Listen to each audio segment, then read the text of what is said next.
Aku memalsukan kematianku sendiri untuk membongkar rencana busuk suamiku dan selingkuhannya. Mereka tidak tahu, aku akan datang sebagai tamu tak diundang di hari pernikahan mereka, dan mengubah pesta termegah itu menjadi hari penghakiman tak terlupakan.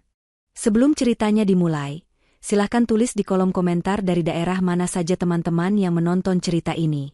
Jangan lupa like dan subscribe agar channel ini bisa semakin berkembang dan bisa mempersembahkan cerita yang lebih menarik lagi. Gina terbangun karena seberkas cahaya matahari pagi yang berhasil menembus celah gorden tebal di kamarnya. Ia menggeliat, tangannya secara otomatis meraba sisi lain dari ranjang super king size itu. Dingin dan kosong.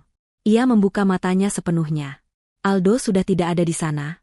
Ini sudah menjadi pemandangan yang biasa selama beberapa bulan terakhir. Di atas bantal suaminya, tergeletak secari kertas catatan. Dengan gerakan malas, Gina meraihnya. Tulisan tangan Aldo yang tegas dan rapi menyapanya. Pagi, sayang. Ada rapat mendadak dengan klien dari Singapura. Aku berangkat lebih awal. Sarapan saja duluan, jangan menungguku. Aldo. Tidak ada ucapan cinta, tidak ada sapaan mesra. Hanya sebuah laporan singkat, efisien, dan dingin. Seperti memo dari seorang rekan kerja, bukan dari suami yang baru ia nikahi selama 2 tahun. Gina meremas kertas itu di tangannya.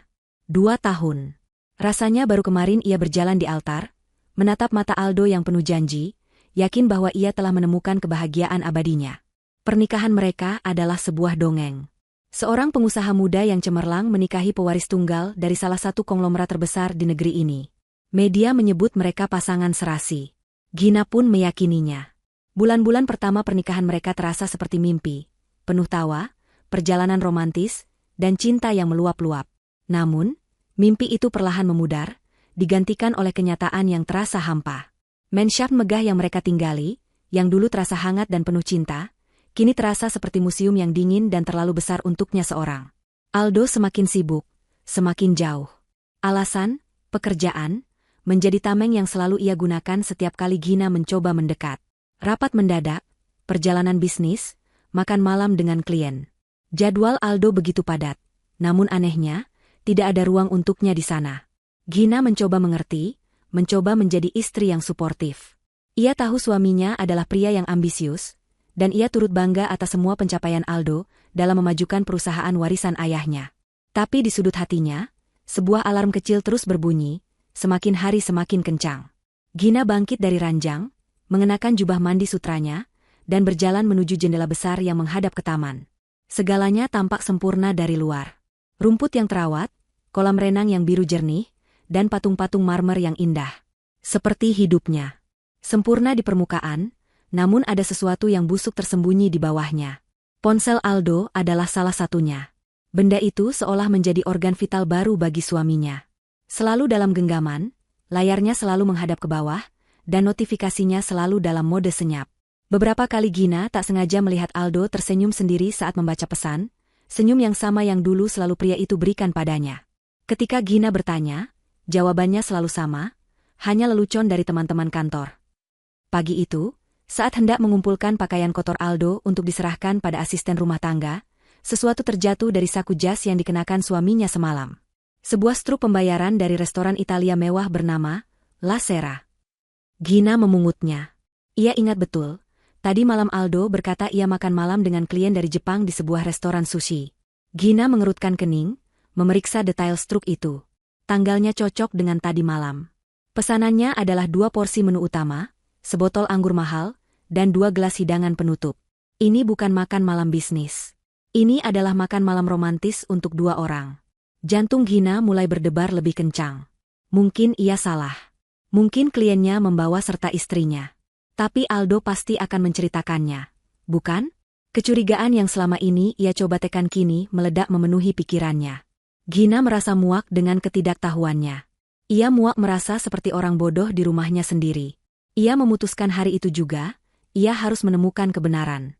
Apapun itu, ia harus tahu siapa yang duduk di seberang meja suaminya semalam, berbagi anggur dan hidangan penutup dengannya. Malam harinya, Gina menunggu dengan gelisah. Aldo pulang larut seperti biasa, sekitar pukul 11 malam. Ia tampak lelah, melonggarkan dasinya dan mengeluh tentang betapa alotnya negosiasi yang ia jalani sepanjang hari. Gina mendengarkan dengan penuh perhatian, mencari celah dalam ceritanya, mencari tanda-tanda kebohongan. Tapi Aldo adalah aktor yang ulung. Wajahnya tampak meyakinkan, ceritanya detail dan masuk akal. Ia bahkan memuji Gina yang menunggunya, memberinya ciuman singkat di kening, lalu pamit untuk tidur di kamar tamu. Aku tidak ingin membangunkanmu saat aku harus bangun pagi-pagi sekali besok, katanya. Alasan yang sama seperti malam-malam sebelumnya. Alasan yang kini terdengar seperti kebohongan murahan di telinga Gina. Gina menunggu hingga jam menunjukkan pukul 2 pagi. Rumah itu sunyi senyap, hanya detak jam antik di ruang keluarga yang terdengar.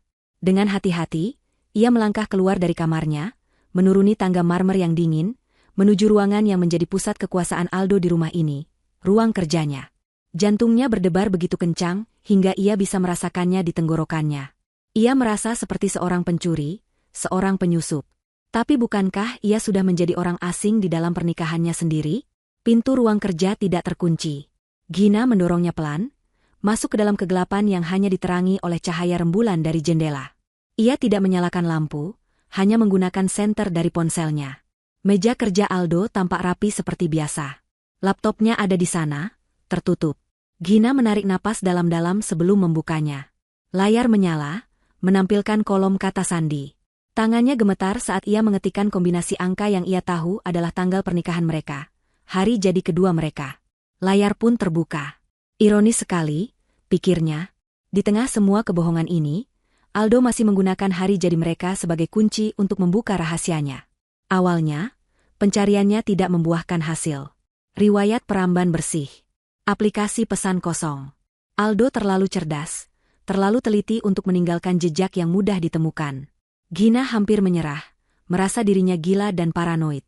Mungkin struk itu benar-benar hanya makan malam bisnis yang canggung. Mungkin ia hanya terlalu banyak berpikir. Saat ia hendak menutup laptop itu, matanya terpaku pada sebuah folder di sudut desktop. Namanya tidak mencurigakan sama sekali, proyek renovasi villa. Tapi Gina tahu, villa mereka di puncak baru saja selesai direnovasi 3 bulan lalu. Proyek apalagi yang ada di sana? Sebuah firasat buruk merayap di punggungnya. Dengan jari yang terasa kaku dan dingin, ia mengarahkan kursor dan mengklik 2 kali. Folder itu terbuka. Tidak ada denah bangunan, tidak ada kutipan harga material. Yang ada hanyalah puluhan file gambar dan video. Jantungnya seakan berhenti berdetak. Ia membuka file pertama. Foto itu menampilkan Aldo, suaminya, sedang tertawa lepas di sebuah pantai, memeluk seorang wanita dari belakang. Wanita itu mengenakan bikini, rambutnya yang panjang tertiup angin laut. Saat Gina memberanikan diri untuk memperbesar foto itu, napasnya tercekat. Ia mengenalinya. Ia mengenal wajah itu dengan sangat baik.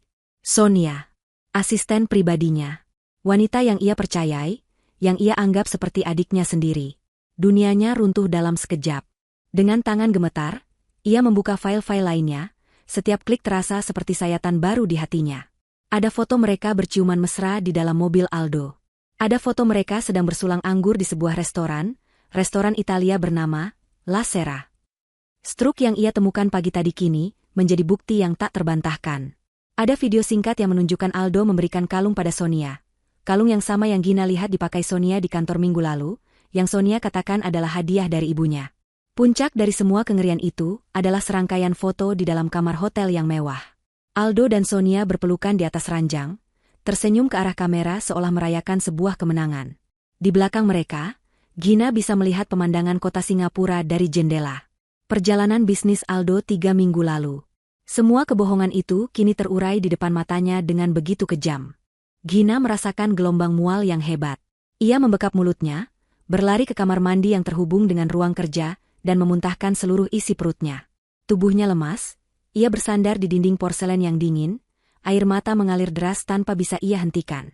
Pengkhianatan ini terasa berlapis-lapis. Suaminya, pria yang ia serahkan hati dan hidupnya, telah mengkhianatinya. Bawahannya, wanita yang ia bantu karirnya, telah menusuknya dari belakang. Mereka berdua telah menertawakannya, memainkannya seperti orang bodoh. Surga yang ia kira ia tinggali selama 2 tahun ini, hanyalah sebuah ilusi. Di balik fasad kemewahan dan kesempurnaan, ada neraka kebohongan dan pengkhianatan yang menjijikkan. Saat isak tangisnya mereda, yang tersisa bukanlah kesedihan. Yang tersisa adalah amarah. Amarah yang dingin, kelam, dan sangat besar. Ia tidak akan membiarkan mereka menghancurkannya. Ia tidak akan menjadi korban dalam cerita mereka. Malam itu, di tengah puing-puing pernikahannya, Gina yang naif dan penuh cinta telah mati. Dan dari abunya, lahir seorang wanita baru yang tidak akan berhenti sampai ia mendapatkan keadilan. Gina tidak kembali ke kamar tidurnya malam itu. Ia tetap di ruang kerja Aldo, duduk di lantai yang dingin dengan punggung bersandar pada dinding kamar mandi, membiarkan keheningan rumah menelannya. Syok awal yang terasa seperti hantaman fisik kini mulai surut, digantikan oleh sesuatu yang jauh lebih berbahaya, kejernihan pikiran yang menusuk. Naluri pertamanya yang penuh amarah untuk mengkonfrontasi Aldo kini terasa begitu naif dan kekanak-kanakan. Melemparkan bukti ke wajah mereka hanya akan membuat mereka menyangkal, menghapus jejak, dan mungkin mempercepat apapun rencana busuk yang sedang mereka jalankan. Ia tidak akan memberi mereka kepuasan itu. Ia tidak akan menunjukkan kartunya terlebih dahulu. Ia telah menjadi penonton dalam sandiwara mereka selama ini, sekarang saatnya ia menjadi sutradaranya. Ia menatap pantulan dirinya di gagang pintu perak yang mengilap. Wajahnya pucat, matanya bengkak, tetapi sorot matanya telah berubah. Kekecewaan telah membeku menjadi tekad. Ia menyadari bahwa perselingkuhan ini hanyalah puncak dari gunung es. Sonia, dengan ambisinya yang tak terbatas, dan Aldo, dengan keserakahannya yang tersembunyi di balik pesonanya, tidak akan bersatu hanya karena cinta. Pasti ada tujuan yang lebih besar, hadiah yang lebih menggiurkan daripada sekadar hubungan terlarang.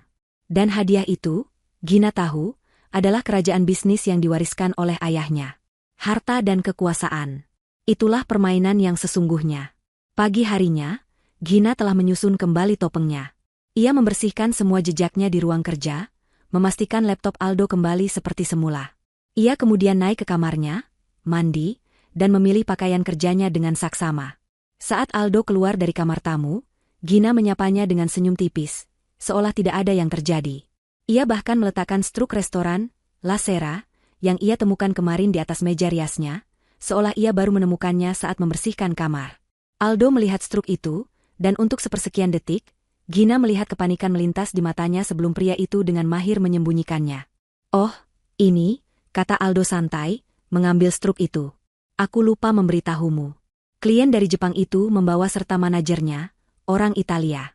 Jadi kami pindah restoran untuk membuatnya lebih nyaman. Aku benar-benar lelah, sampai lupa detailnya." Gina hanya mengangguk pelan, seolah menerima penjelasan itu tanpa pertanyaan. "Begitu, ya? Lain kali ajak aku. Aku sudah lama tidak makan masakan Italia."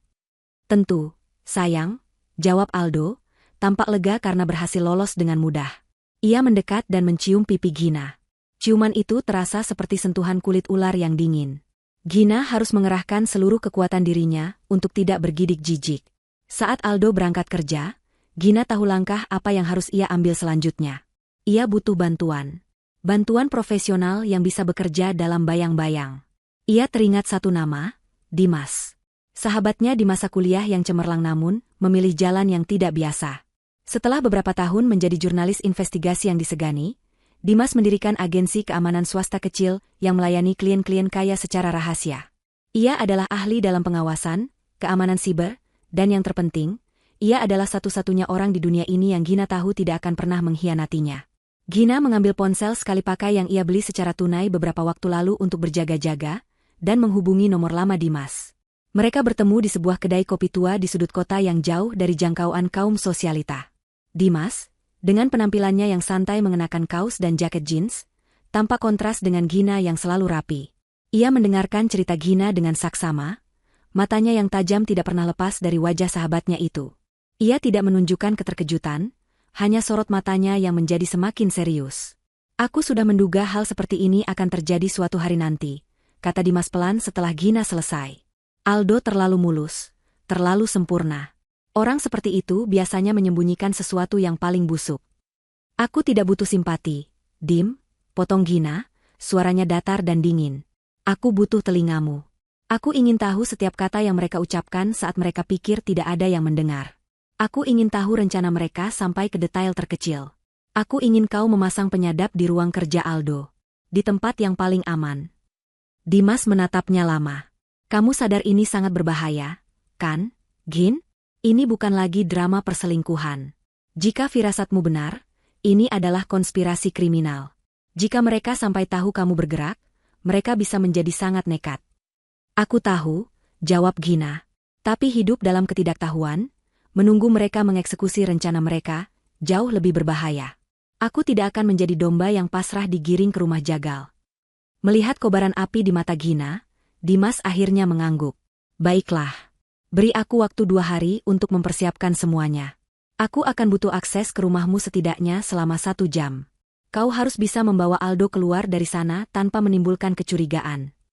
Malam itu juga, Gina memainkan perannya dengan sempurna. Ia menyiapkan makan malam favorit Aldo, dan bersikap ekstra manis. Aldo, aku minta maaf kalau beberapa waktu ini aku terlihat murung, katanya dengan nada penuh penyesalan. Aku hanya merindukanmu. Kita sudah jarang sekali punya waktu berdua. Bagaimana kalau besok malam kita makan malam di luar? Di restoran manapun yang kau mau. Anggap saja sebagai perayaan ulang tahun pernikahan kita yang tertunda. Aldo, yang mungkin merasa sedikit bersalah, atau hanya melihat ini sebagai kesempatan untuk meredakan potensi kecurigaan istrinya, langsung setuju. Ia bahkan tampak senang, memeluk Gina dan berjanji akan memesan tempat di restoran terbaik. Gina membalas pelukannya, merasakan kegetiran di hatinya. Betapa mudahnya memanipulasi seorang manipulator jika kau tahu tombol mana yang harus ditekan. Keesokan malamnya, saat Gina dan Aldo sedang menikmati makan malam mewah mereka, tim Dimas yang menyamar sebagai petugas pemeliharaan AC masuk ke dalam mansion. Mereka bekerja dengan senyap dan presisi militer. Sebuah alat penyadap canggih seukuran kancing baju ditanam di balik lukisan besar yang tergantung tepat di belakang kursi kerja Aldo. Alat itu tidak hanya merekam suara dengan kejernihan kristal, tetapi juga ditenagai oleh sumber listrik dari dinding, membuatnya bisa aktif tanpa batas waktu dan tidak akan pernah terdeteksi oleh pemindai biasa. Semua rekaman akan dikirim secara langsung ke server aman yang bisa diakses Gina kapan saja. Malam-malam berikutnya adalah siksaan bagi Gina. Ia akan menunggu hingga Aldo tertidur, lalu mengunci diri di kamar baca, memasang earphone, dan mendengarkan dunia rahasia suaminya. Awalnya, yang ia dengar hanyalah percakapan bisnis yang membosankan dan panggilan telepon biasa. Ia hampir putus asa. Namun, pada malam keempat, penantiannya berakhir. Sekitar pukul 11 malam, ia mendengar suara pintu ruang kerja dibuka, diikuti oleh suara langkah kaki dan tawa manja yang kini membuatnya mual. Sonia ada di sana, di rumahnya. Istrimu itu benar-benar tidak curiga sama sekali, ya? Mudah sekali dibujuk dengan makan malam mewah, kata Sonia, suaranya terdengar begitu congkak. Sudah kubilang, dia hidup di dunianya sendiri, jawab Aldo. Dia terlalu sibuk menjadi istri yang sempurna sampai tidak sadar suaminya sedang merencanakan masa depan yang lebih baik tanpanya. Tawa mereka berdua terdengar, memenuhi telinga Gina dengan racun. Sekarang, mari kita lanjutkan pembahasan penting kita. Gina menahan napas, seluruh tubuhnya menegang. Inilah saatnya. Dokter Rinaldi sudah setuju untuk membantu, kata Aldo. Dia akan menyiapkan laporan medis yang menyatakan Gina mengalami depresi berat dengan gejala psikotik setelah kematian orang tuanya. Dia bilang, dengan beberapa kesaksian dari orang-orang terdekat, seperti dirimu, Sonia, yang bisa bersaksi tentang perilakunya yang aneh, akhir-akhir ini, kita bisa dengan mudah mengajukan permohonan ke pengadilan. Permohonan untuk apa? Tanya Sonia. Untuk menjadikan aku sebagai wali sah atas dirinya dan seluruh asetnya, jelas Aldo. Dengan kondisi mentalnya yang tidak stabil, dia tidak lagi cakap secara hukum untuk mengelola perusahaan sebesar itu. Sebagai suami yang peduli, aku akan mengambil alih. Setelah itu, kita akan mengirimnya ke fasilitas rehabilitasi terbaik di Swiss. Tempatnya tenang, udaranya segar. Dia akan dirawat di sana seumur hidupnya. Gina merasakan hawa dingin yang menusuk tulang. Ini lebih buruk dari yang pernah ia bayangkan. Mereka tidak hanya ingin mengambil hartanya, mereka ingin menghapus keberadaannya. Mengurungnya, melabelinya sebagai orang gila, dan membiarkannya membusuk sendirian di negeri asing sementara mereka menikmati hasil jerih payah keluarganya. Itu rencana yang brilian, Al, puji Sonia. Tapi, bagaimana kalau dia melawan? Bagaimana kalau dia sadar sebelum rencana kita berjalan mulus? Ada jeda yang terasa begitu panjang. Gina bisa mendengar suara gelas yang diletakkan di atas meja kayu. Lalu, suara Aldo terdengar lagi, nadanya datar, tanpa emosi, dan begitu mengerikan. Selalu ada rencana darurat, sayang. Skenario yang lebih cepat dan lebih permanen. Sebuah kecelakaan kecil bisa terjadi pada siapa saja. Rem mobilnya tiba-tiba blong saat dia dalam perjalanan ke puncak. Misalnya, tragedi yang sangat disayangkan. Seorang istri muda yang depresi karena tekanan pekerjaan memutuskan untuk mengakhiri hidupnya. Cerita yang menyedihkan, tapi sangat bisa dipercaya. Tidak akan ada yang curiga. Dan semua asetnya, menurut surat wasiat yang sudah kita siapkan, akan jatuh ke tangan suaminya yang berduka. Hening. Gina tidak bergerak, tidak bernapas. Suara desis statis dari earphone menjadi satu-satunya suara di dunianya. Kalimat itu terus terngiang di kepalanya. Rem mobil blong. Tragedi yang disayangkan. Suami yang berduka. Pria yang telah berbagi ranjang dengannya.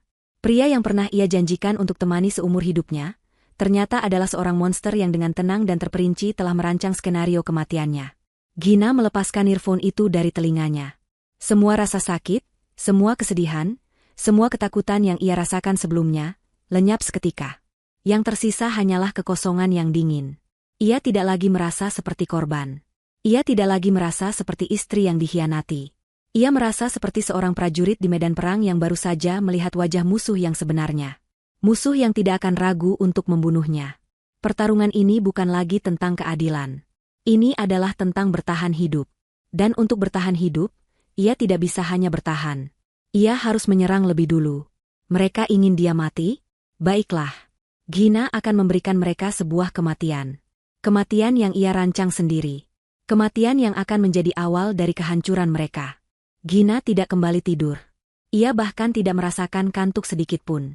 Adrenalin yang dipicu oleh kengerian murni mengalir di sekujur tubuhnya, membuatnya terjaga dan waspada seperti seekor hewan yang terpojok.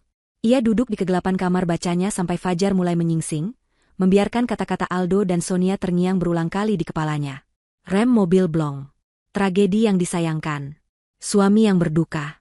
Setiap kata adalah paku yang menancap di peti mati pernikahannya, di peti mati kepercayaannya, dan hampir saja, di peti mati dirinya yang sesungguhnya. Ia tidak merasa takut lagi. Ketakutan adalah emosi yang dirasakan ketika ada harapan untuk melarikan diri. Gina sadar, ia tidak bisa lari. Aldo, dengan pesona dan koneksinya, akan melukiskan citra dirinya sebagai istri yang tidak stabil secara mental, seorang wanita yang kabur karena delusi. Mereka akan memburunya, dan ketika mereka menemukannya, mereka akan memastikan ia tidak akan bisa lari lagi. Tidak, melarikan diri bukanlah sebuah pilihan. Satu-satunya jalan keluar adalah melalui pintu yang telah mereka siapkan untuknya, kematian. Namun, ia akan berjalan melewati pintu itu dengan caranya sendiri, dengan syarat yang ia tentukan sendiri. Pagi itu, saat Aldo sudah berangkat kerja dan rumah kembali menjadi miliknya seorang, Gina menghubungi Dimas melalui ponsel sekali pakainya. Suaranya terdengar tenang, begitu tenang hingga terasa mengerikan. Dimas, kita harus bertemu. Sekarang. Ada perkembangan baru. Bawa alat perekam yang paling aman yang kau punya. Mereka bertemu di tempat yang berbeda kali ini. Sebuah gudang tua di kawasan industri pelabuhan yang merupakan salah satu properti tersembunyi milik Dimas. Tempat itu berdebu, berbau oli dan besi tua, sangat jauh dari dunia gemerlap Gina. Namun di sanalah, untuk pertama kalinya setelah berhari-hari, Gina merasa aman. Tanpa basa-basi, ia langsung ke inti permasalahan. Ia menceritakan semua yang ia dengar semalam, setiap detail rencana busuk mereka, mulai dari skenario rumah sakit jiwa hingga rencana pembunuhannya. Wajah Dimas yang biasanya tenang kini mengeras. Rahangnya menegang saat mendengar bagian tentang kecelakaan kecil. Ia mengepalkan tangannya di atas meja besi yang ada di antara mereka. Bajingan, desisnya. Kita harus ke polisi, Gin. Sekarang juga. Rekaman ini lebih dari cukup untuk memulai penyelidikan. Gina menggelengkan kepalanya perlahan. Tidak, Dim. Kau tidak mengerti. Siapa Aldo di mata publik? Pengusaha muda jenius yang berhasil menyelamatkan perusahaan mertuanya. Siapa aku? Seorang istri yang baru kehilangan orang tua, yang bisa dengan mudah mereka cap sebagai orang yang rapuh dan depresi. Pengacara Aldo akan memutarbalikkan rekaman ini. Mereka akan bilang aku menjebaknya, bahwa rekaman itu hasil rekayasa, atau aku memprovokasinya. Mereka akan menyeret namaku ke dalam lumpur, dan sementara proses hukum berjalan, nyawaku akan tetap dalam bahaya. Aku tidak akan memenangkan pertarungan ini di pengadilan. Tidak selama aku masih hidup dan bisa mereka serang. Lalu apa rencanamu? Tanya Dimas, suaranya terdengar frustrasi. Kita tidak bisa hanya diam dan menunggu mereka bergerak. Gina menatap lurus ke mata sahabatnya itu. Sorot matanya begitu tajam dan penuh keyakinan, hingga membuat Dimas terdiam. Aku mau kau membantuku memalsukan kematianku. Hening. Satu-satunya suara yang terdengar adalah deru angin dari celah dinding gudang. Dimas menatap Gina seolah wanita itu baru saja kehilangan akal sehatnya. Apa? Gina, dengarkan dirimu sendiri. Itu gila. Itu tindakan kriminal. Memalsukan kematian adalah sesuatu yang hanya ada di film. Di dunia nyata, itu hampir mustahil dilakukan tanpa meninggalkan jejak. Risikonya terlalu besar. Risiko apa yang lebih besar daripada dibunuh sungguhan? Dim, balas Gina, suaranya sedikit meninggi. Risiko apa yang lebih besar daripada membiarkan dua monster itu menari di atas kuburanku, sambil menikmati semua yang menjadi hakku? Aku tidak memintamu melakukan ini untuk bersenang-senang. Aku memintamu melakukan ini untuk menyelamatkan hidupku. Ada cara lain, desak Dimas. Kita bisa membawamu pergi dari negara ini. Aku punya koneksi. Kita bisa memberimu identitas baru, menyembunyikanmu di tempat yang tidak akan pernah mereka temukan. Dan hidup dalam pelarian seumur hidupku, tukas Gina. Hidup dalam ketakutan setiap kali mendengar seseorang memanggil namaku, membiarkan mereka menang, merebut perusahaan ayahku, mencoreng nama baik keluargaku? Tidak. Aku tidak mau hanya selamat. Aku mau keadilan. Aku mau pembalasan. Aku ingin melihat wajah mereka saat mereka pikir mereka sudah mendapatkan segalanya. Aku ingin berada di sana saat dunia mereka runtuh, sama seperti mereka meruntuhkan duniaku. Gina bisa melihat keraguan di mata Dimas. Sahabatnya itu terombang-ambing antara logika profesionalnya dan kesetiaannya pada Gina. Gina tahu ia butuh sesuatu yang lebih untuk meyakinkannya. Sesuatu yang akan membuatnya merasakan kengerian yang sama seperti yang Gina rasakan. Dengarkan ini, katanya sambil mendorong sebuah pemutar audio kecil ke arah Dimas dan menyerahkan sebuah earphone. Dengarkan sendiri bagaimana suara suamiku saat merencanakan kematianku. Dengan enggan, Dimas memasang earphone itu di telinganya. Gina menekan tombol putar. Ia memperhatikan wajah sahabatnya itu dengan saksama. Awalnya, kening Dimas hanya berkerut. Lalu, matanya sedikit melebar. Saat bagian percakapan tentang Dr. Rinaldi diputar, rahang Dimas mengeras. Dan akhirnya, saat suara Aldo yang dingin mengucapkan kalimat, "Rem mobil blong," terdengar, Dimas sontak mencabut earphone itu dari telinganya seolah benda itu baru saja menyetrumnya. Wajahnya pucat pasi. Ia menatap Gina, dan di matanya, Gina tidak lagi melihat keraguan, hanya ada kengerian dan amarah yang sama besarnya dengan miliknya. "Aku akan membantumu," kata Dimas akhirnya. Suaranya serak. Ia tidak lagi memanggil Gina gila. Ia kini mengerti sepenuhnya. "Aku akan membantumu melakukan apapun yang kau perlukan. Mereka tidak akan lolos begitu saja." Rasa lega yang luar biasa menyelimuti Gina, namun ia tidak membiarkannya bertahan lama. "Ini baru permulaan. Terima kasih, Dim," katanya tulus. "Mulai sekarang, kita harus berpikir seperti mereka. Cerdik, teliti, dan tanpa ampun. Kita perlu merancang sebuah kecelakaan yang sempurna. Kecelakaan yang tragis, tidak meninggalkan keraguan, dan yang terpenting, tidak meninggalkan jasad." Dimas mengangguk, otaknya yang terlatih sebagai seorang investigator langsung bekerja. Kecelakaan di laut atau di jurang yang dalam. Sesuatu yang membuat operasi pencarian dan penyelamatan menjadi sulit, sehingga pihak berwenang pada akhirnya akan menyerah dan menyatakan korban hilang dan dianggap meninggal. "Tepat," sahut Gina. "Dan sementara dunia berduka atasku, aku akan menghilang. Aku butuh identitas baru, tempat persembunyian yang aman, dan akses terbatas ke sebagian kecil danaku tanpa bisa dilacak oleh Aldo." "Itu bagian yang rumit," kata Dimas sambil berpikir. "Mengalihkan aset tanpa terdeteksi akan sulit. Aldo pasti akan mengawasi semua rekeningmu begitu kau dinyatakan meninggal. Kita perlu membuat sebuah entitas perusahaan cangkang di luar negeri, mungkin sudah harus kita lakukan dari sekarang." Mereka menghabiskan beberapa jam berikutnya di gudang yang dingin itu, menyusun kerangka dari rencana mereka yang gila. Setiap detail dibahas, setiap kemungkinan masalah diantisipasi. Mereka membicarakan tentang bagaimana cara mendapatkan mobil yang identik dengan milik Gina untuk dikorbankan, bagaimana menciptakan jejak digital palsu yang mengarah pada kondisi mental Gina yang sedang menurun, seperti riwayat pencarian tentang depresi dan bunuh diri. Mereka bahkan membahas detail terkecil seperti catatan bunuh diri palsu, yang harus ditulis tangan oleh Gina sendiri, agar terlihat otentik. Saat matahari mulai terbenam, mengubah langit menjadi jingga, mereka telah memiliki dasar yang kuat. Rencana itu berbahaya, rumit, dan penuh dengan risiko kegagalan. Tapi untuk pertama kalinya setelah sekian lama, Gina merasakan secercah harapan. Bukan harapan untuk kembali ke kehidupan lamanya, tetapi harapan untuk sebuah akhir yang adil. Apa kau benar-benar siap untuk ini, Gin? Tanya Dimas untuk terakhir kalinya, menatapnya dengan tatapan penuh perhatian. Setelah kau melangkah melewati garis ini, tidak ada jalan untuk kembali. Gina yang dikenal semua orang akan mati. Gina berdiri, merapikan pakaiannya, dan menatap keluar melalui jendela gudang yang kotor ke arah pelabuhan yang sibuk. Aldo dan Sonia sudah membunuh Gina yang mereka kenal pada malam mereka merencanakan pembunuhannya. Jawabnya, suaranya terdengar mantap dan tanpa keraguan sedikitpun. Sekarang, mereka harus berhadapan dengan hantunya. 2 minggu setelah pertemuan di gudang itu, adalah periode paling intens dan menegangkan dalam hidup Gina. Siang hari, ia adalah Gina Wijaya, istri seorang konglomerat yang perlahan-lahan tenggelam dalam depresi. Ia memainkan perannya dengan totalitas seorang aktris pemenang penghargaan. Senyumnya lenyap, digantikan oleh tatapan kosong. Ia berhenti merawat diri, membiarkan rambutnya yang indah tergerai kusut dan lingkaran hitam terbentuk di bawah matanya. Ia sengaja meninggalkan riwayat pencarian di komputernya tentang cara mengatasi kesedihan mendalam dan terapi untuk trauma masa lalu. Ia bahkan beberapa kali menangis tanpa sebab yang jelas di hadapan para asisten rumah tangga, tahu bahwa kabar tentang ketidakstabilan dirinya akan menyebar dengan cepat di dalam rumah dan mungkin sampai ke telinga Sonia atau Aldo. Malam hari, ia berubah menjadi perencana yang dingin dan metodis. Bersama Dimas di tempat persembunyian yang berbeda-beda setiap malam, ia menyempurnakan setiap detail dari rencana kematiannya. Dimas, dengan jaringannya yang luas, berhasil menemukan sebuah mobil yang nyaris identik dengan sedan mewah milik Gina. Mobil itu adalah mobil curian yang nomor rangka dan mesinnya sudah dihapus. Mobil hantu yang sempurna untuk dikorbankan. Mereka juga menyiapkan identitas baru untuk Gina.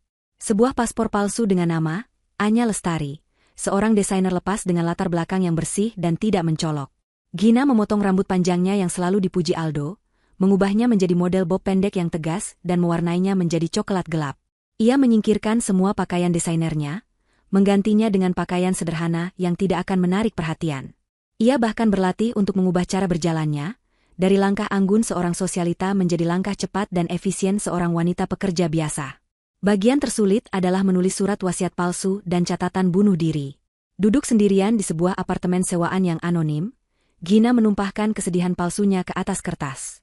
Ia menulis tentang bagaimana ia tidak pernah benar-benar pulih dari kehilangan orang tuanya, bagaimana tekanan untuk mengelola perusahaan terasa begitu berat, dan bagaimana ia merasa hampa di tengah kemewahan. Ia menyelipkan kalimat-kalimat ambigu yang bisa diartikan sebagai pujian untuk Aldo, menyebutnya sebagai sauh, yang sayangnya tidak lagi cukup kuat untuk menahannya. Setiap kata ia tulis dengan hati-hati, memastikan tulisan tangannya menunjukkan getaran keputusasaan. Itu adalah karya fiksi paling menyakitkan yang pernah ia tulis, karena di dalamnya terkandung serpihan kebenaran yang telah dipelintir. Langkah terakhir adalah mengamankan dana untuk hidup barunya. Gina tidak bisa menyentuh rekening utamanya. Ia menggunakan rekening pribadi yang ia miliki sebelum menikah, rekening yang Aldo tidak tahu keberadaannya. Selama seminggu, ia menarik uang tunai dalam jumlah kecil dari berbagai anjungan tunai mandiri yang berbeda, jumlah yang tidak akan memicu alarm dari pihak bank. Uang itu kemudian ia serahkan pada Dimas, yang melalui serangkaian transaksi rumit di dunia maya, menyetorkannya ke sebuah rekening anonim di Swiss atas nama Anya Lestari. Itu tidak seberapa dibandingkan dengan total kekayaannya, tapi lebih dari cukup untuk membiayai hidup dan rencana balas dendamnya selama beberapa tahun ke depan. Akhirnya, hari yang ditentukan tiba. Sebuah hari Jumat yang cerah. Gina telah memilih lokasi kecelakaannya dengan cermat. Sebuah tikungan tajam di jalur menuju puncak yang terkenal angker dan berbahaya, dengan jurang yang sangat dalam di sisinya. Tempat itu dijuluki Lembah Janda, karena banyaknya kecelakaan fatal yang terjadi di sana. Tim SAR seringkali kesulitan mengevakuasi korban, karena medannya yang curam dan vegetasi yang lebat. Tempat yang sempurna untuk sebuah jasad yang tidak akan pernah ditemukan. Pagi itu, Gina mendekati Aldo dengan mata sembab, seolah ia tidak tidur semalaman. "Aldo," katanya dengan suara bergetar. Aku tidak kuat lagi berada di rumah ini. Rasanya sesak. Aku butuh waktu sendiri. Aku mau pergi ke villa di puncak selama beberapa hari untuk menenangkan diri." Gina bisa melihat kilatan kemenangan yang nyaris tak terlihat di mata Aldo, yang dengan cepat ditutupi oleh ekspresi prihatin. Ini terlalu sempurna bagi Aldo. Istrinya yang depresi, dengan sukarela pergi sendirian ke lokasi terpencil. Itu akan membuat cerita bunuh dirinya semakin meyakinkan. "Tentu saja, sayang," kata Aldo dengan nada suara yang dibuat selembut mungkin. "Pergilah. Ambil waktu sebanyak yang kau butuhkan. Mungkin udara segar di sana bisa membantumu merasa lebih baik. Hati-hati di jalan, ya? Hubungi aku kalau sudah sampai. Gina hanya mengangguk. Saat ia memeluk Aldo untuk terakhir kalinya, ia tidak merasakan apa-apa. Tidak ada cinta, tidak ada benci. Hanya ada kehampaan yang dingin. Ia merasa seperti sedang memeluk orang asing, sebuah cangkang kosong yang diisi oleh keserakahan. Gina mengemasi sebuah tas kecil, hanya berisi beberapa helai pakaian dan perlengkapan mandi, cukup untuk membuat perjalanannya terlihat nyata.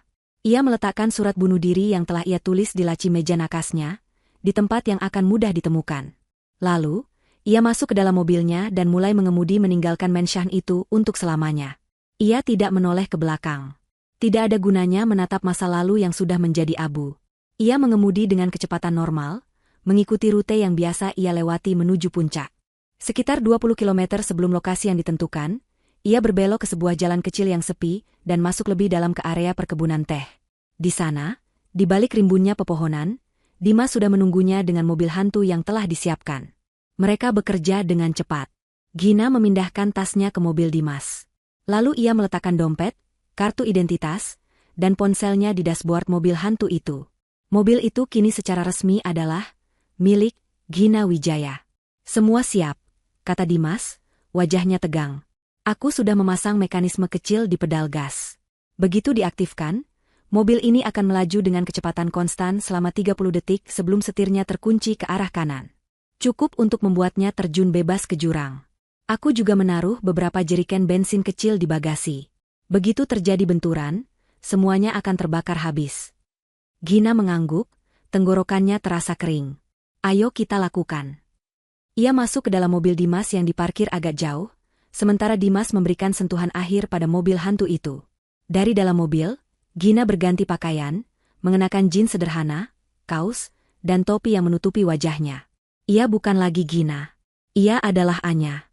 Dimas kembali dan masuk ke kursi pengemudi. Ia mengeluarkan sebuah remote kecil. Siap? Tanyanya sekali lagi. Gina menarik napas dalam-dalam dan mengangguk. Dimas menekan sebuah tombol. Mesin mobil hantu itu menyala dengan deru yang keras. Beberapa detik kemudian, mobil itu mulai bergerak maju, perlahan pada awalnya, lalu semakin cepat, meluncur keluar dari persembunyiannya dan kembali ke jalan utama. Dimas dengan cepat menyalakan mobilnya dan mengikuti dari jarak yang aman. Jantung Gina berdebar kencang saat mereka melihat mobil itu melaju sendirian di jalan yang sepi. Pemandangan itu begitu surreal. Sebuah mobil kosong melaju menuju kematiannya sendiri. Mereka tiba di tikungan tajam beberapa saat setelah mobil hantu itu. Dari kejauhan, mereka melihatnya. Mobil sedan mewah itu tidak berbelok. Ia terus melaju lurus, menabrak pagar pengaman yang ringkih, dan kemudian terjun ke dalam jurang yang menganga. Selama beberapa detik, hanya ada keheningan. Lalu, sebuah ledakan dahsyat menggema di lembah itu, diikuti oleh bola api oranye yang membubung tinggi ke langit, mengirimkan asap hitam tebal yang pekat. Gina menatap kobaran api itu tanpa berkedip. Di dalam api itu, seluruh kehidupan lamanya sedang dilahap habis. Identitasnya, pernikahannya, kepercayaannya, kepolosannya. Semuanya menjadi abu. Anehnya, ia tidak merasa sedih. Ia tidak merasa takut. Yang ia rasakan adalah kebebasan. Kebebasan yang menakutkan sekaligus memabukkan. Aktris itu telah menyelesaikan adegan terakhirnya dengan sempurna. Dimas tidak menunggu lama. Ia segera memutar balik mobilnya dan melaju kencang menjauh dari lokasi kejadian, mengambil jalur-jalur alternatif yang sepi untuk menghindari kemungkinan adanya saksi mata. Ponselnya bergetar. Sebuah pesan masuk dari salah satu kontaknya di kepolisian. Laporan kecelakaan masuk. Sebuah mobil terjun ke lembah janda. Tim sedang meluncur. Rencana mereka berhasil. Malam itu, di sebuah apartemen kecil dan aman di pinggiran kota, Gina menyaksikan berita tentang kematiannya sendiri. Seorang reporter berdiri di dekat lokasi kejadian, dengan latar belakang lampu sorot dari tim SAR yang mencoba turun ke jurang. Pewaris Wijaya Group, Gina Wijaya, diduga tewas dalam sebuah kecelakaan tunggal, kata reporter itu. Sebuah catatan yang mengindikasikan depresi ditemukan di kediamannya, menguatkan dugaan bahwa ini adalah tindakan bunuh diri. Lalu, kamera menyorot pemandangan yang membuat darah Gina menjadi es. Aldo baru saja tiba di lokasi, dikawal oleh polisi. Wajahnya adalah sebuah mahakarya akting. Penuh dengan kepanikan, kesedihan, dan ketidakpercayaan. Ia mencoba menerobos garis polisi, berteriak memanggil nama Gina dengan suara yang dibuat serak karena tangis. "Gina, sayang." "Tidak mungkin," teriaknya, sebelum akhirnya ia jatuh berlutut di tanah, menutupi wajahnya seolah hancur lebur.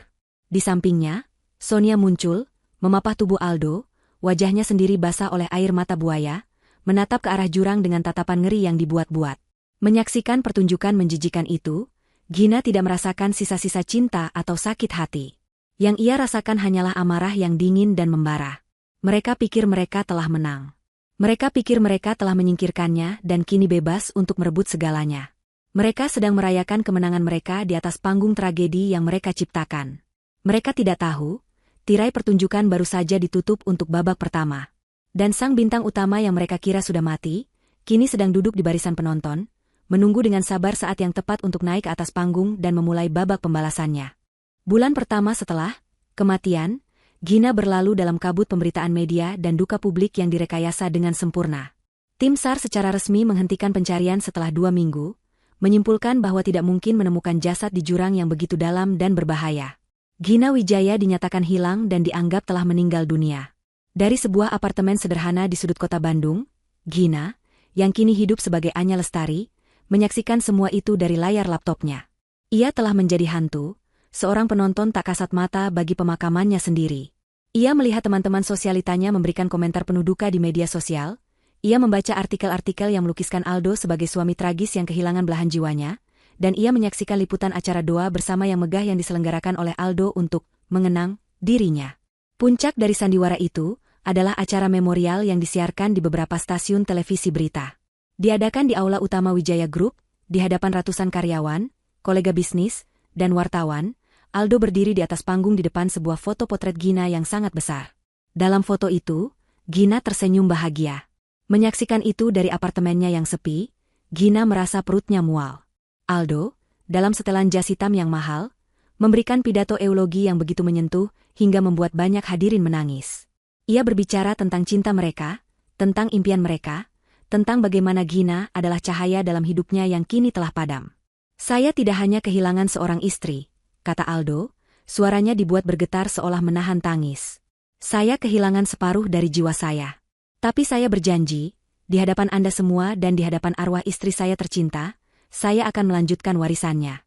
Saya akan memimpin perusahaan ini menjadi lebih hebat lagi, seperti yang selalu ia inginkan. Ini untukmu, Gina. Selalu untukmu." Gina tertawa. Tawa yang kering dan tanpa humor, yang menggema di ruangannya yang sunyi. Ia tertawa melihat betapa lihainya suaminya itu berakting. Ia adalah aktor terbaik yang pernah ia lihat, dan dunia adalah panggungnya. Saat itu, Gina tidak lagi merasakan sakit. Yang ia rasakan hanyalah penghinaan yang mendalam, yang semakin memantapkan tekadnya. Sementara dunia melihat Aldo sebagai duda yang berduka, Gina dan Dimas melihat kenyataan yang berbeda. Setiap hari, Dimas mengirimkan laporan transkripsi kepada Gina. Laporan itu berisi rekaman audio baru dari penyadap yang masih aktif, laporan intelijen dari beberapa orang dalam perusahaan yang berhasil direkrut Dimas, dan analisis pergerakan keuangan Aldo dan Sonia. Informasi ini melukiskan gambaran yang sangat kontras dengan citra publik mereka. 2 hari setelah acara memorial itu, penyadap di ruang kerja Aldo merekam suara dentingan gelas dan musik yang riang. Itu adalah suara pesta perayaan pribadi. Untuk kebebasan. Gina mendengar Aldo bersulang. "Dan untuk masa depan baru kita," sahut Sonia dengan tawa kemenangan. "Aku harus akui, pidatomu di acara memorial itu sangat meyakinkan. Aku hampir saja ikut menangis sungguhan." "Itu semua bagian dari pertunjukan, sayang," jawab Aldo. "Publik perlu diyakinkan. Sekarang, tidak akan ada lagi yang mempertanyakan apapun yang aku lakukan." Setelah itu, mereka mulai bergerak cepat. Laporan Dimas menunjukkan bahwa Sonia secara resmi telah pindah ke mansion mereka, meskipun kepada publik ia masih tinggal di apartemennya sendiri. Aldo memberinya akses penuh ke semua fasilitas, termasuk lemari pakaian Gina. Gina harus menelan ludah pahit saat Dimas mengirimkan foto-foto dari informannya, menunjukkan Sonia sedang mencoba perhiasan dan gaun-gaun milik Gina. Mereka tidak hanya mengambil hidupnya, mereka juga mencoba mencuri identitasnya. Namun, yang lebih penting bagi Gina adalah bukti kejahatan finansial mereka. Dengan Gina yang sudah tiada, dan Aldo yang memiliki kendali penuh, mereka mulai menjarah perusahaan secara sistematis. Gina, Dengan latar belakang bisnisnya, menelaah setiap data yang dikirimkan Dimas dengan teliti. Ia melihat pola yang jelas. Aldo menggunakan restrukturisasi perusahaan pasca tragedi sebagai kedok. Ia membuat beberapa proyek fiktif, menyetujui anggaran yang sangat besar, dan mengalihkan dana tersebut ke serangkaian perusahaan cangkang yang telah ia siapkan di luar negeri. Itu adalah penipuan skala besar yang dirancang dengan sangat cerdik.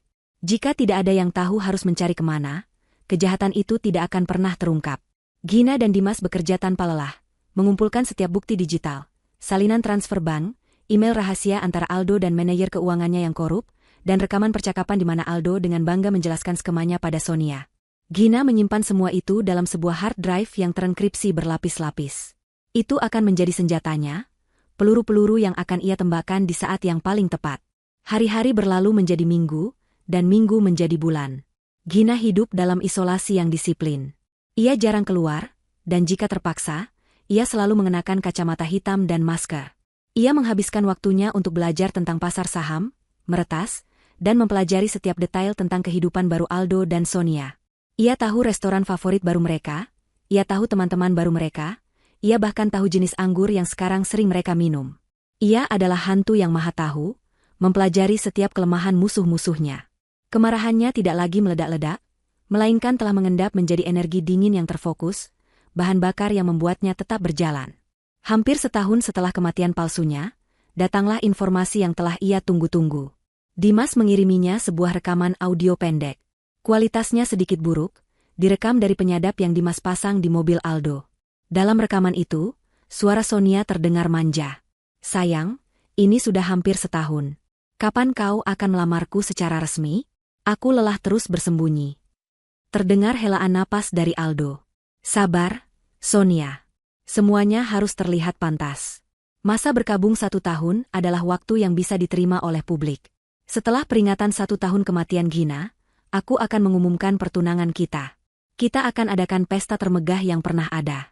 Aku akan menunjukkan pada dunia bahwa aku sudah siap untuk memulai lembaran baru.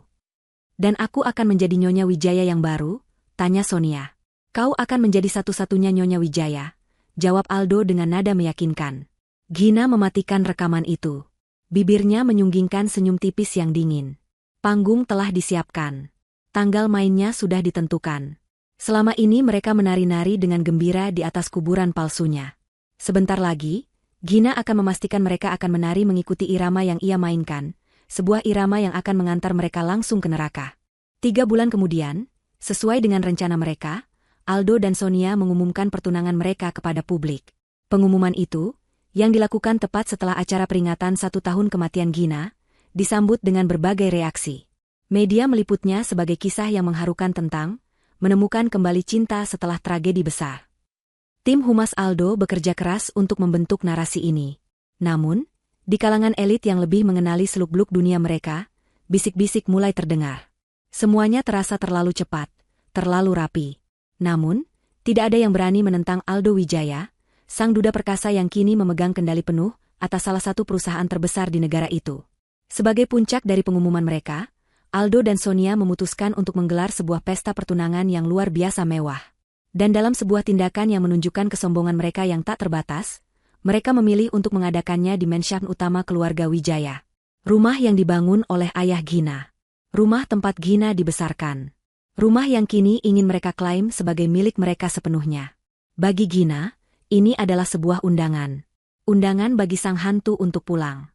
Ini adalah kesempatan emas, kata Gina pada Dimas melalui sambungan telepon yang aman.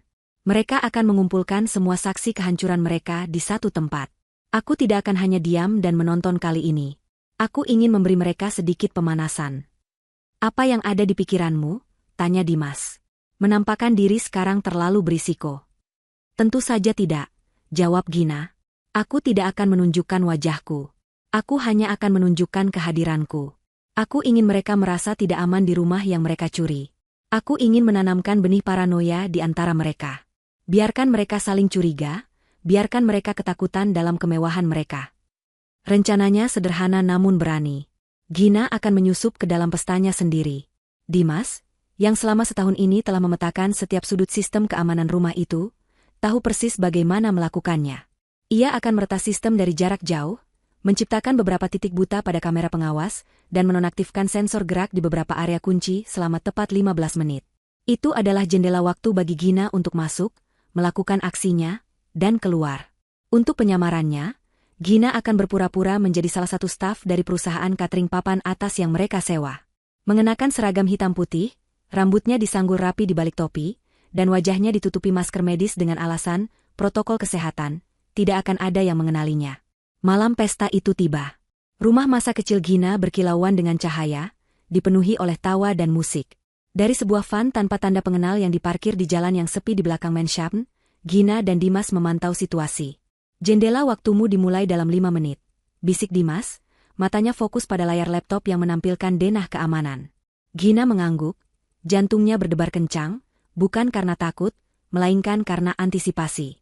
Tepat saat Dimas memberinya sinyal, ia keluar dari van, membawa sebuah nampan kosong, dan berjalan dengan tenang melalui gerbang layanan yang sensornya telah dimatikan. Ia berhasil masuk tanpa hambatan. Berada kembali di dalam rumahnya terasa aneh. Sonia telah mengubah banyak hal. Lukisan ibunya telah diganti dengan seni abstrak modern yang mencolok. Perabotan antik favoritnya telah diganti dengan sofa kulit minimalis. Rasanya seperti melihat versi palsu dari kenangannya. Gina bergerak cepat. Aksi pertamanya menargetkan suasana pesta. Melalui tablet kecil yang terhubung dengan sistem Dimas, ia mengakses jaringan audio rumah. Di tengah-tengah alunan musik lounge yang sedang diputar, tiba-tiba terdengar lagu lain. Sebuah lagu balada klasik yang lembut. Itu adalah lagu dansa pertama Gina dan Aldo di pernikahan mereka. Musik di seluruh rumah terhenti, lalu lagu itu mengalun sendirian selama hampir 30 detik sebelum akhirnya mati. Para tamu tampak bingung. Gina, dari sudut ruangan, melihat Aldo dan Sonia saling pandang dengan ekspresi tegang. Seorang teknisi yang dipanggil dengan panik akhirnya menyalahkan gangguan sinyal dari menara terdekat sebagai penyebabnya. Aksi keduanya lebih personal. Jendela waktunya hampir habis. Ia harus bergerak ke lantai atas. Ia tahu Sonia pasti akan menggunakan kamar tidur utama, kamar tidur Gina dulu. Dengan langkah cepat, ia menaiki tangga layanan. Kamar itu persis seperti yang ia duga. Aroma parfum Sonia yang menyengat memenuhi udara. Dengan cepat, Gina masuk ke kamar mandi yang luas. Ia menyalakan pancuran air panas selama beberapa saat hingga uap memenuhi ruangan dan membuat cermin besar di atas wastafel menjadi berembun. Lalu, dengan jarinya, ia menulis satu kata dengan huruf kapital, pengkhianat. Tulisan itu nyaris tak terlihat, namun akan tampak dengan jelas begitu seseorang berada cukup dekat. Aksi terakhirnya adalah untuk Aldo. Sebelum datang, Gina telah menyiapkan sesuatu yang ia ambil dari kotak penyimpanannya yang tersembunyi, sebuah kotak musik kecil dari perak. Itu adalah hadiah terakhir dari ayahnya sebelum meninggal, benda yang paling ia sayangi.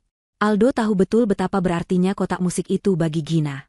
Dengan hati-hati, Gina meletakkan kotak musik itu tepat di tengah-tengah bantal di sisi ranjang tempat Aldo biasa tidur. Lalu, ia memutar kuncinya sedikit, membiarkannya memainkan beberapa nada pertama dari melodi yang sangat familiar bagi mereka berdua. 30 detik, suara Dimas terdengar di earphone tersembunyinya. Gina segera keluar dari kamar, menuruni tangga, dan kembali ke area pesta yang ramai, bergabung dengan staf catering lainnya seolah tidak terjadi apa-apa. Beberapa menit kemudian, ia berjalan keluar melalui pintu layanan yang sama saat ia masuk, tepat sebelum sistem keamanan kembali normal. Kembali di dalam van, mereka tidak perlu menunggu lama. Melalui penyadap yang masih aktif di kamar tidur, mereka mendengar semuanya.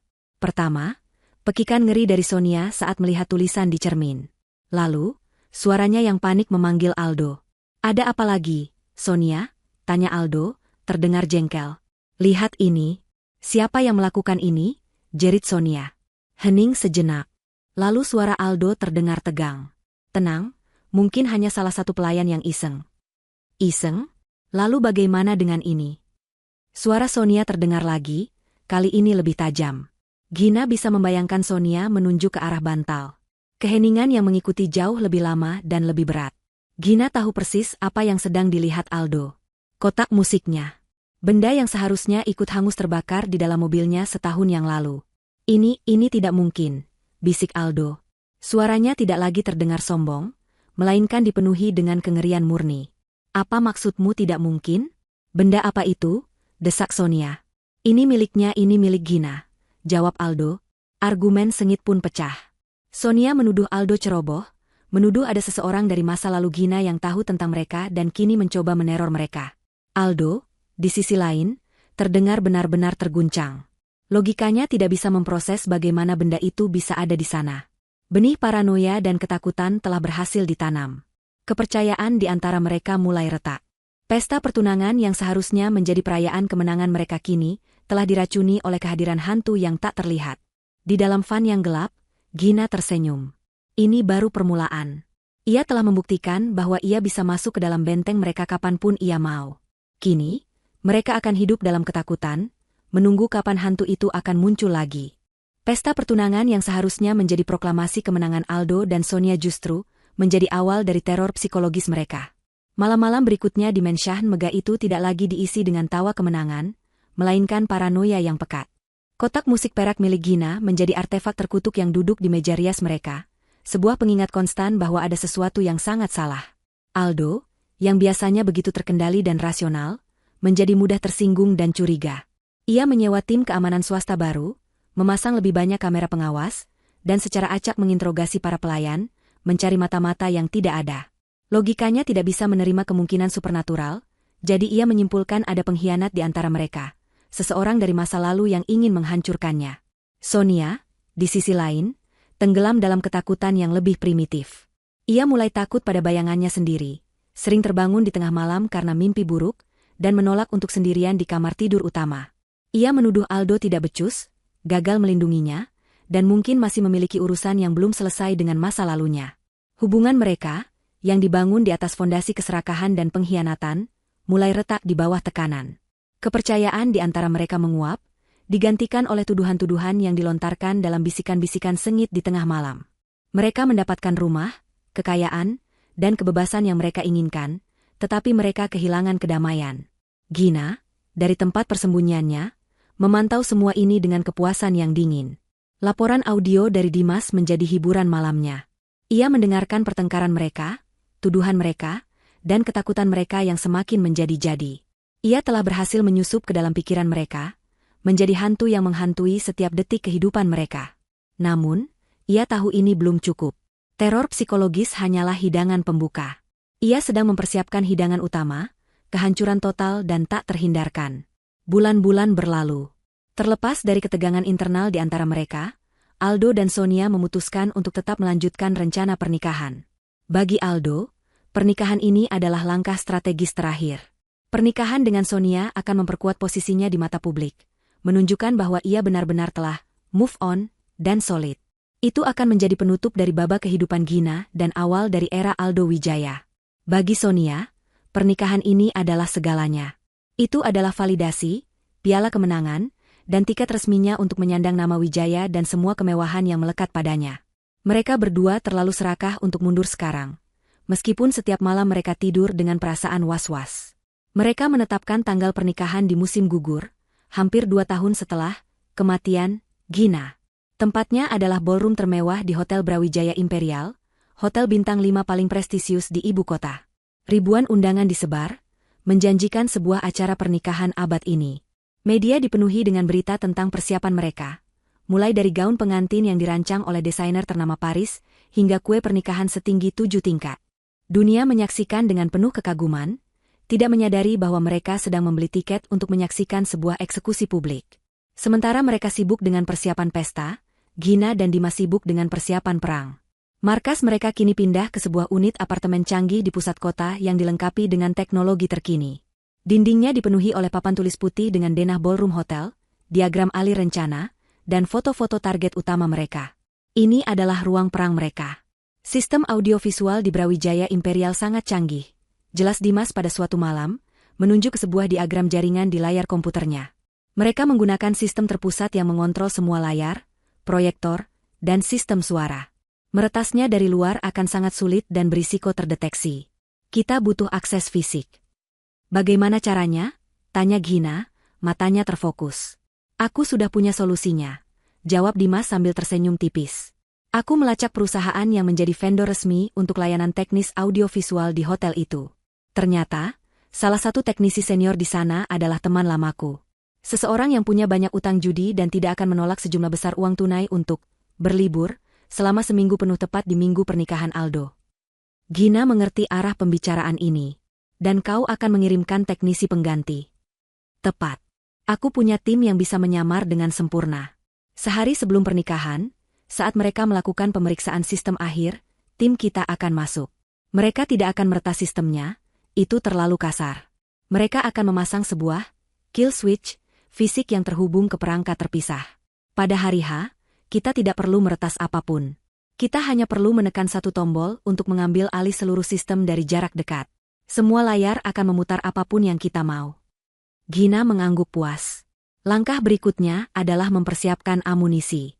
Selama berbulan-bulan, ia telah menyusun sebuah video. Video itu bukan sekadar kumpulan bukti, melainkan sebuah narasi yang dirancang untuk menghancurkan. Ia membukanya dengan foto-foto mesra Aldo dan Sonia saat ia masih hidup, membangun cerita perselingkuhan mereka. Lalu, transisi yang tajam ke bagian audio.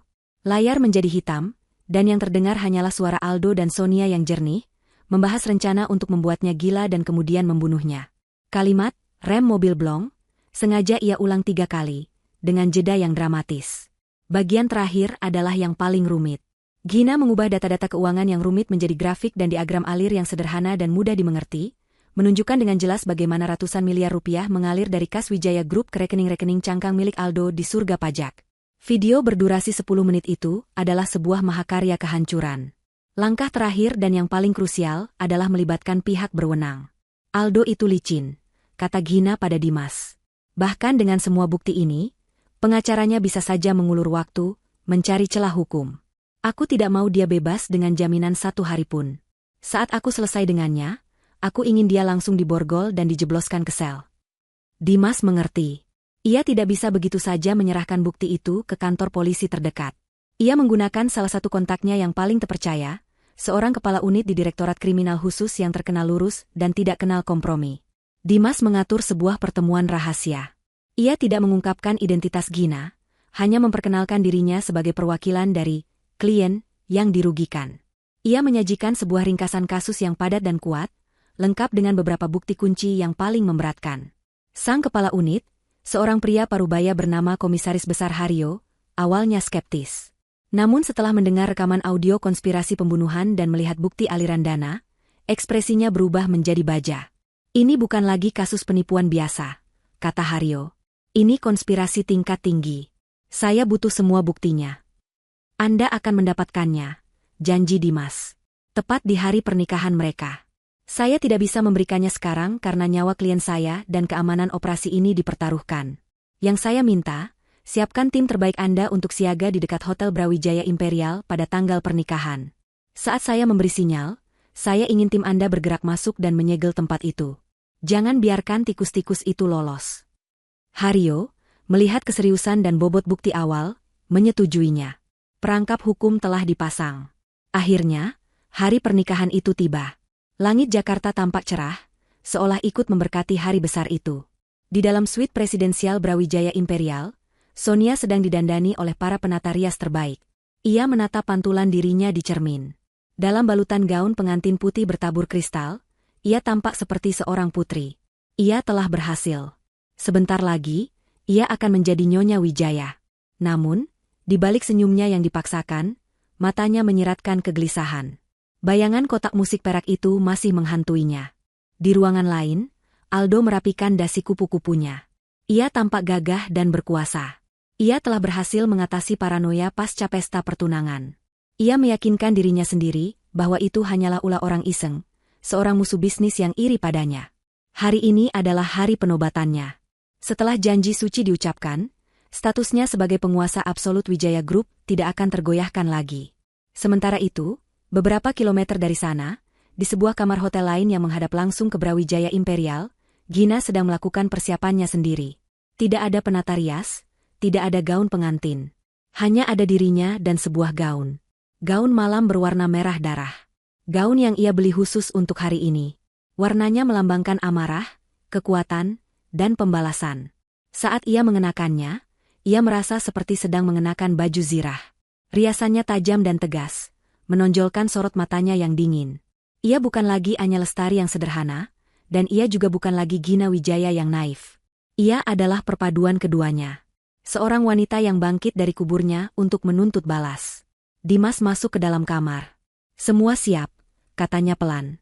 Tim teknis sudah mengkonfirmasi, kill switch sudah aktif dan terhubung.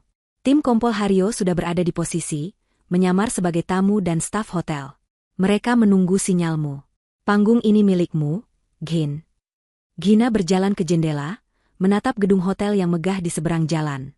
Ia bisa melihat kilatan lampu blitz dari para wartawan yang berkumpul di lobi. Ia bisa merasakan energi dari ratusan tamu yang sedang mengisi ballroom. Mereka semua ada di sana untuk menyaksikan sebuah dongeng. Mereka tidak tahu, mereka akan menyaksikan sebuah pengadilan. Gina mengangkat segelas air putih, menatap pantulan dirinya di kaca jendela. Untuk para pengkhianat, bisiknya, pertunjukan akan segera dimulai. Musik orkestra yang megah memenuhi ballroom Hotel Brawijaya Imperial yang didekorasi seperti istana dalam negeri dongeng. Ribuan bunga mawar putih dan lili tergantung dari langit-langit kristal, menyebarkan aroma wangi yang mewah. Ratusan tamu, yang terdiri dari para pejabat, pebisnis kelas kakap, dan sosialita paling berpengaruh di negeri ini, duduk dengan takjub di kursi mereka yang berbalut kain sutra. Semua mata terpaku pada altar yang bermandikan cahaya, tempat Aldo Wijaya berdiri dengan senyum penuh kemenangan di wajahnya. Ia tampak seperti seorang pangeran, menanti kedatangan ratunya. Lalu, pintu utama ballroom yang tinggi dan megah terbuka. Sonia muncul, digandeng oleh seorang kerabat jauhnya. Ia tampak memesona. Gaunnya yang berkilauan menangkap cahaya dari setiap lampu gantung, dan senyumnya, meskipun sedikit tegang, tampak begitu bahagia. Para tamu menahan napas. Ini adalah puncak dari sebuah kisah cinta modern yang telah mereka ikuti di media. Sebuah kisah tentang tragedi yang berubah menjadi kebahagiaan.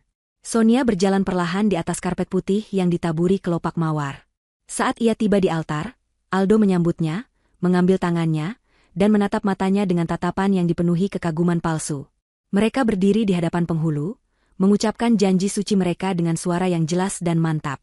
Dari sudut mata Gina, yang menyaksikan semuanya melalui kamera tersembunyi yang dipasang oleh tim Dimas, pemandangan itu terasa begitu menjijikan.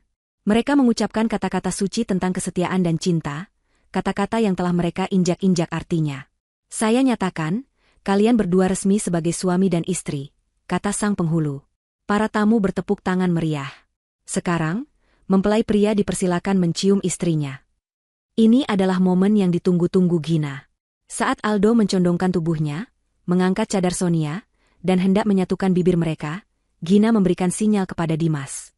Sekarang, di ruang kontrol darurat mereka, Dimas menekan sebuah tombol merah pada perangkatnya. Seketika, keajaiban terjadi. Semua layar raksasa di ballroom, yang seharusnya menampilkan tayangan langsung momen ciuman pertama mereka sebagai suami istri, tiba-tiba mati selama sepersekian detik. Keheningan yang canggung menyelimuti ruangan.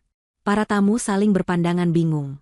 Aldo dan Sonia membeku, ciuman mereka tertahan di udara. Lalu, layar-layar itu menyala kembali. Namun, bukan wajah bahagia mereka yang muncul. Yang muncul adalah sebuah foto. Foto Aldo dan Sonia yang sedang berciuman mesra di restoran La Sera, lengkap dengan tanggal yang menunjukkan bahwa foto itu diambil saat Gina masih hidup. Gumaman kaget mulai terdengar di seluruh ruangan. Sebelum ada yang sempat bereaksi, layar berganti lagi, menampilkan foto-foto lain dari perselingkuhan mereka. Di pantai, di mobil, di lobi hotel di Singapura. Satu persatu, bukti kebohongan mereka dibombardirkan ke hadapan ratusan saksi mata.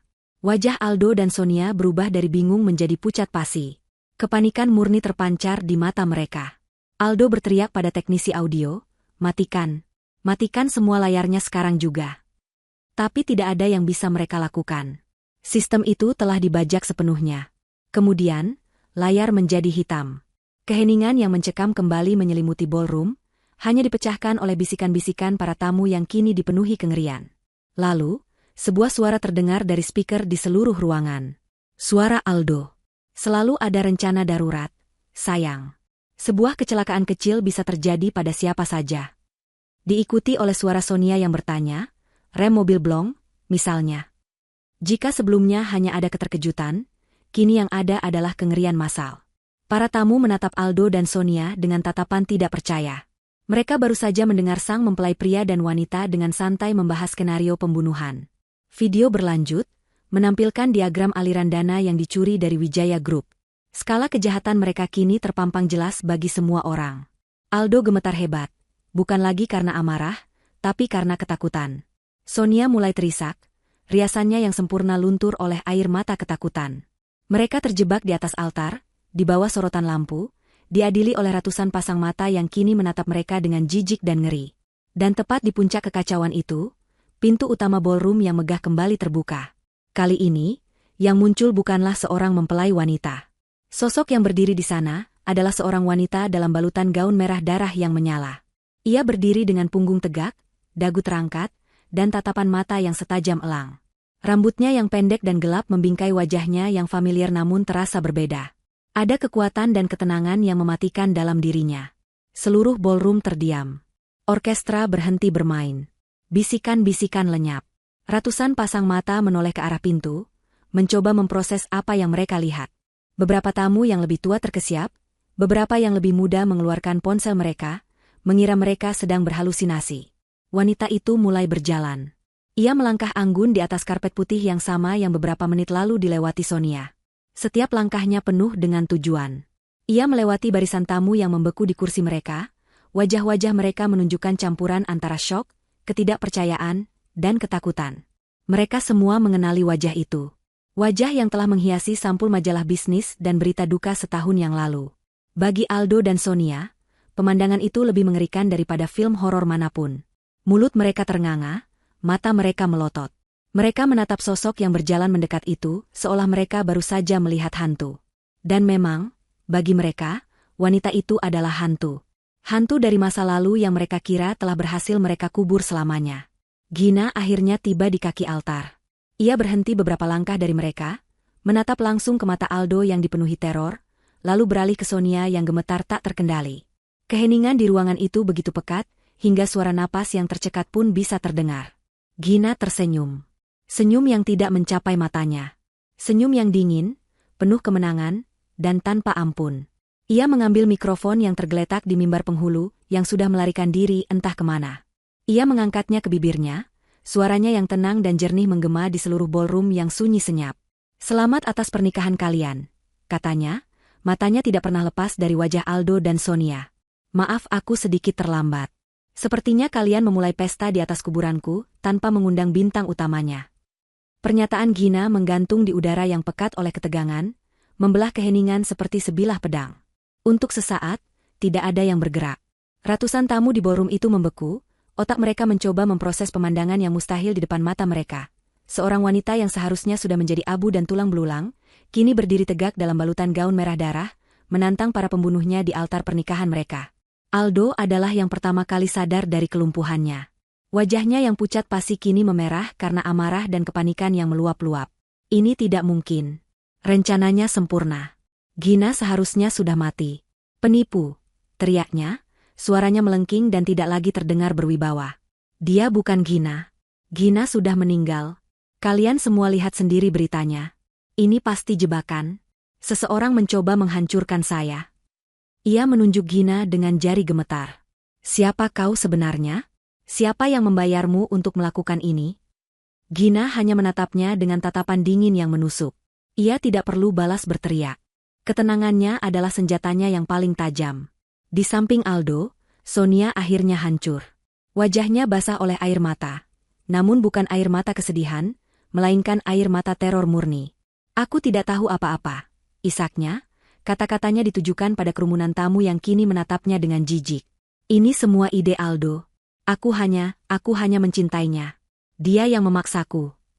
Dalam sekejap, persekutuan iblis mereka hancur, digantikan oleh naluri bertahan hidup yang paling dasar, saling menyalahkan. "Diam kau, wanita bodoh," bentak Aldo pada Sonia. Topengnya sebagai pria santun kini telah luruh sepenuhnya, menampakkan wajah aslinya yang kejam. "Oh, Aldo.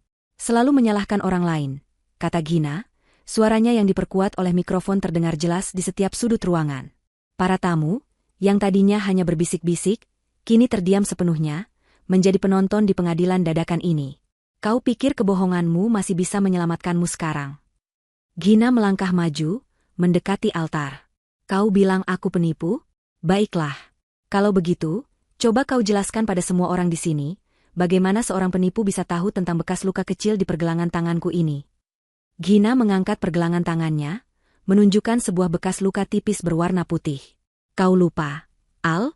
Kau yang membuat bekas luka ini saat kita berbulan madu di Maldives. Saat kau mencoba membuka cangkang tiram dengan pisau dan tanganmu terpeleset. Kau sangat panik waktu itu, takut telah merusak kulit istrimu. Apa seorang penipu juga tahu cerita itu? Aldo terbelalak. Ia mundur selangkah, menabrak meja altar. Tidak ada sanggahan yang bisa ia berikan. Itu adalah kenangan intim yang hanya mereka berdua yang tahu. Kerumunan tamu tersentak. Keraguan terakhir tentang identitas Gina kini lenyap. Mereka sedang menyaksikan sebuah kebangkitan. Semua yang kalian lihat di layar tadi adalah kebenaran. Lanjut Gina, kini mengalihkan pandangannya pada para tamu. Ia berbicara dengan otoritas seorang ratu yang merebut kembali tahtanya. Pria ini, Aldo Wijaya, suami yang kalian kira berduka, telah berselingkuh dengan asisten pribadiku, wanita yang berdiri di sampingnya itu, jauh sebelum aku meninggal. Tapi itu bukan kejahatan terburuk mereka. Suara Gina menjadi lebih berat, lebih tajam. Mereka tidak puas hanya dengan hubungan gelap. Mereka menginginkan segalanya.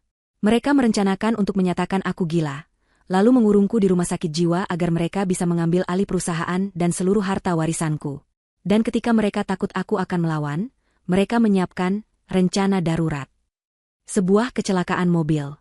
Sebuah tragedi yang akan membuat Aldo menjadi duda kaya raya yang dikasihani semua orang. Gelombang kengerian yang nyata menyapu seluruh ballroom. Orang-orang terkesiap ngeri. Beberapa bahkan menutup mulut mereka dengan tangan.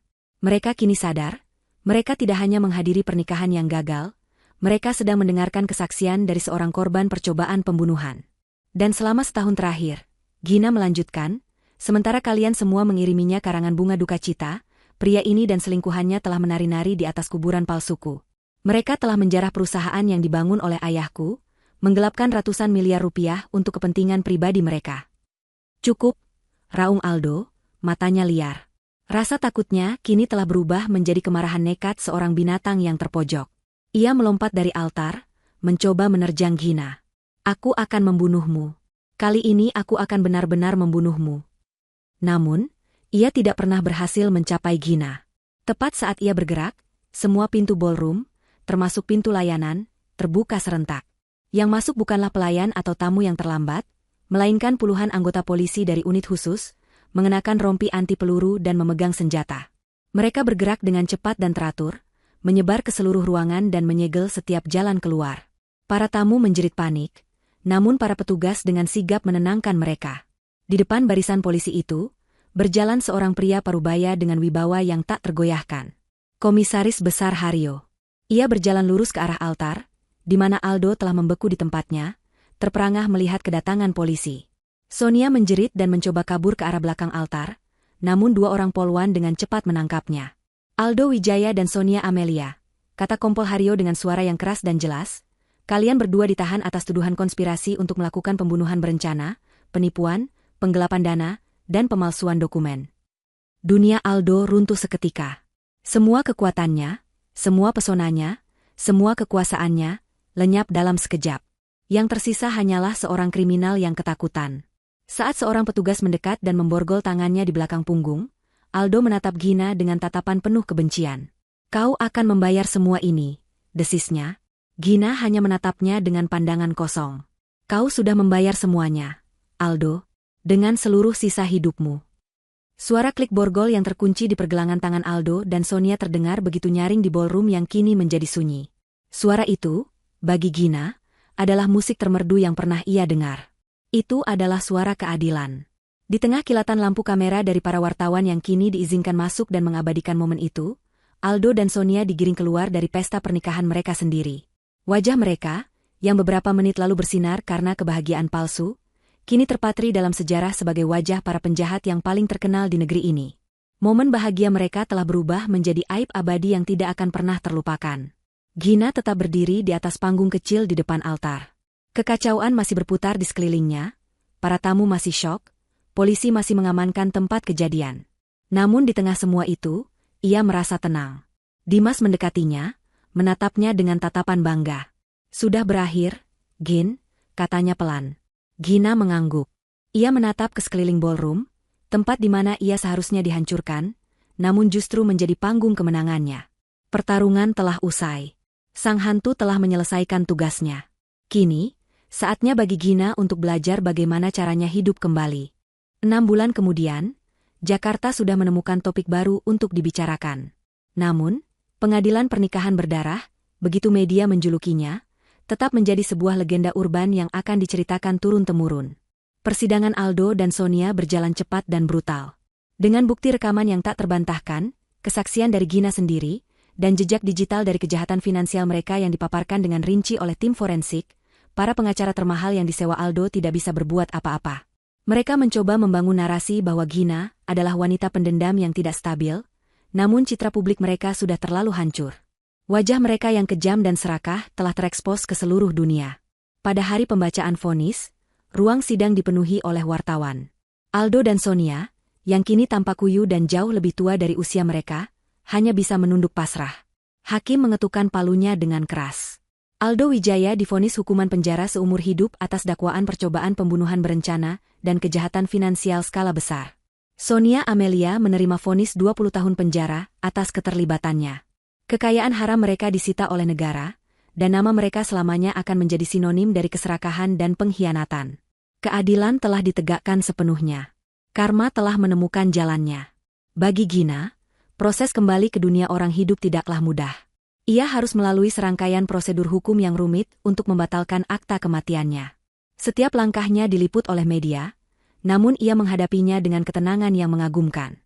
Ia tidak pernah menunjukkan kemarahan atau kesedihan di depan publik. Ia hanya menunjukkan kekuatan. Hari pertamanya kembali ke kantor Wijaya Group adalah sebuah momen yang bersejarah. Ia tidak masuk melalui pintu direksi, melainkan melalui lobi utama, menyapa